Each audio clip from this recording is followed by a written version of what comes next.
వర్తమానంలో ఉన్నవాళ్ళు పూర్తిగా దాంట్లోనే ఉన్నప్పుడు గతంలో జరిగిపోయిన విషయాలను వాళ్ళు చెప్పాలంటే మళ్ళీ వాళ్ళు గతంలోకి వెళ్ళి రావాలా, వర్తమానంలో ఎక్కడ ఎలా వస్తాయని? వాడు గతం లేకపోయినా బంధం అవుతుంది, భవిష్యత్తు లేకపోయినా బంధం అవుతుంది.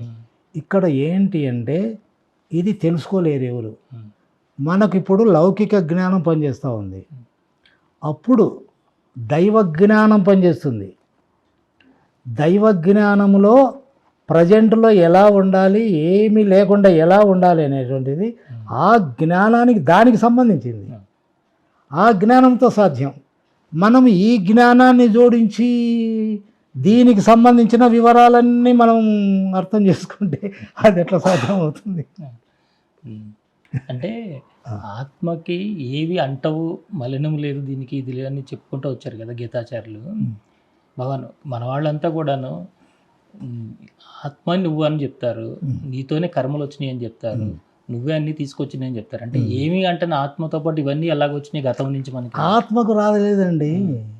ఆత్మకు వేరుగా ఉండేటువంటి శరీర భావన నీలో ఉంది కదా, దానికి గడుచుకుంటాండ ఇవన్నీ. ఈ శరీరాన్ని ధరించింది ఏంటండి? ఏది ధరించలే, ఏది ధరించలే.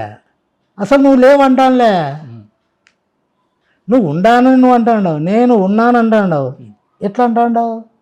దాన్నే మనస్సు అన్నారు. నేను ఉన్నాను అంటాండేది చైతన్యం అనడంలే, నువ్వు అంటాండవు. ఎట్లా అంటాండవు?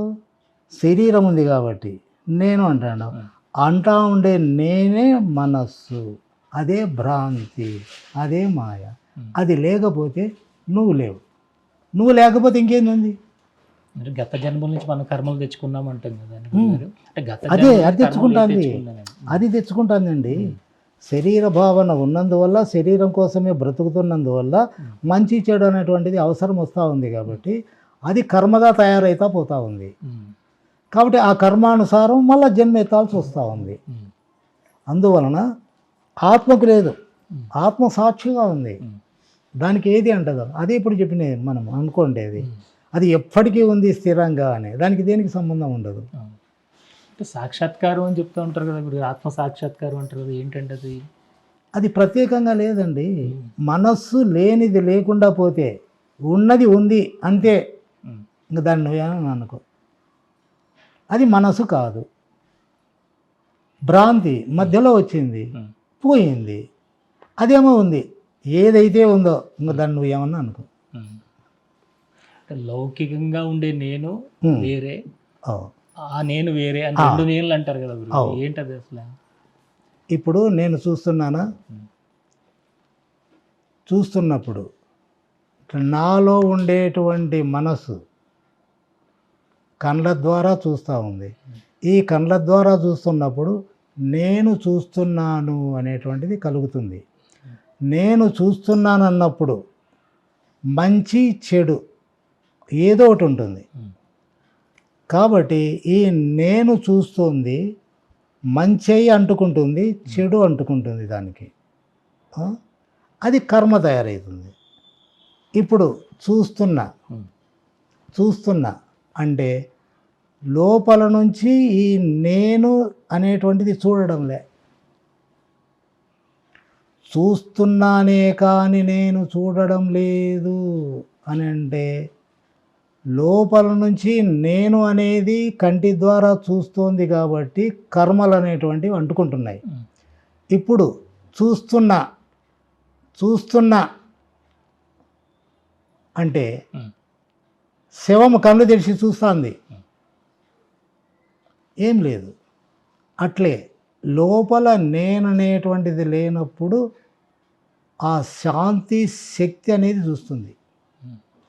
అది చూసినప్పుడు అన్నీ తెలుస్తాయి. అది ఒక విశిష్టమైనటువంటి జ్ఞానం. ఇది లేకపోతే మనం ఎట్లా చూస్తామంటారు? పొరపాటు. అది లేకపోతే నువ్వు చూడలేవు. అది మరుగై ఉంది, నేను చూస్తానని నువ్వు అనుకుంటున్నావు. కాబట్టి చైతన్యమే చూస్తుందండి. చైతన్యం చూసినప్పుడు దానికి ఏది అంటదు. మంచి లేదు, చెడు లేదు, ఇష్టం లేదు, అయిష్టం లేదు, ప్రేమ లేదు, ద్వేషం లేదు, చూస్తానంతే. దానికి ఏ గుణాలు లేవు, ఏవి అంటలే. కాబట్టి కర్మ లేదు. కర్మ అంటదు. కాబట్టి అది చైతన్యము. కాబట్టి మహనీయులు చూస్తున్నారే కానీ చూడడం లేదు, మాట్లాడుతున్నానే కానీ మాట్లాడడం లేదు, చేస్తున్నానే కానీ ఏమీ చెయ్యడం లేదని ఎందుకన్నారంటే, నేను అనేటువంటి భావన ఉంటే అన్నీ చేస్తా ఉండం. నేను అనే భావన లేకుండా ప్రశాంతంగా నువ్వు చేసుకుంటూ పోతే నేను లేదు కాబట్టి చైతన్యమే చేస్తుంది. ఇక్కడ ఏం లేదు, దైవశక్తి అంటే ఏం లేదు. నిర్మలంగా ప్రశాంతంగా ఏది అంటకుండా నీ పని నువ్వు చేసుకుంటూ పోతే ప్రతి ఒక్కటి దైవత్వమే. నీలో దైవత్వం పనిచేస్తూ ఉంటుంది. కాబట్టి మహనీయులు ఇది దీనంతటి సులభమైంది, సహజమైంది ఎక్కడా లేదు. దీనికి ఏమి నువ్వు కష్టపడాల్సిన పనే లేదు. ఏం కష్టం చేస్తాం? బయట అంటే గుంత తవ్వాలి అంటే ఎంతో బరువు కావాలా, ఎన్నో ఇన్స్ట్రుమెంట్స్ కావాలా. దీంట్లో కష్టం చేసేది ఏంది? ఏంది లేదండి. నిర్మలంగా ఉంటే చాలు. ఎక్కడ ఉన్నావండి నిర్మలంగా ఈ సంసారంలో నువ్వు అంటున్నావు, అది నీ ఇష్టం. ఇంకెవడేం చేస్తాడు? నీవు బంధంలో బంధింపబడినావంతే. కానీ ఎవరికి బంధం లేదు, ఏం లేదు. డ్రామా ఇది, నాటకం, కళ, నిజం అనుకుంటాను. లేని బంధాల్లో ఇరుక్కుని వాళ్ళని బంధ విముక్తిని చేయడానికి లేని దాన్ని ఎట్లా విముక్తి చేయాలండి? అంటే వాళ్ళు ఉన్నదని భావనలో ఉన్నారుగా, భావన పోగొట్టాలి కదా. భావన పోగొట్టడానికి చైతన్య శక్తి కావాలి. చైతన్య శక్తి తీసేస్తుంది తప్ప సలహాలు, మనస్సు ఇవి తీసేయలేవు కదా. ఆ శక్తిని గుర్తించడం ఎలా? శక్తి మన లోపలికి ఉన్నది. ఇక్కడ వాస్తవంగా ఏది నీకు అవసరం లేకుండా, దేని మీద దృష్టి లేకుండా, నాకు కేవలం అదే కావాలని నువ్వు బ్రతికినా, నువ్వు నిశ్చయించుకున్నా, ఆ దృఢత్వం అనేటువంటిది నీలో ఉంటే తక్షణమే అది పనిచేస్తుంది. ఏది అంటదు. లోపల అవి లేవండి, పైన మాటలు మాట్లాడుతున్నాం అంతే. ఎందుకంటే ఆ చైతన్యానికి అన్నీ తెలుసు. ఎప్పుడైతే నీలో ఏమీ లేకుండా పోతుందో వెంటనే అది బయటకు వచ్చేస్తుంది. ఇంకా మనసు బదులు అదే వ్యవహారం చేస్తుంది.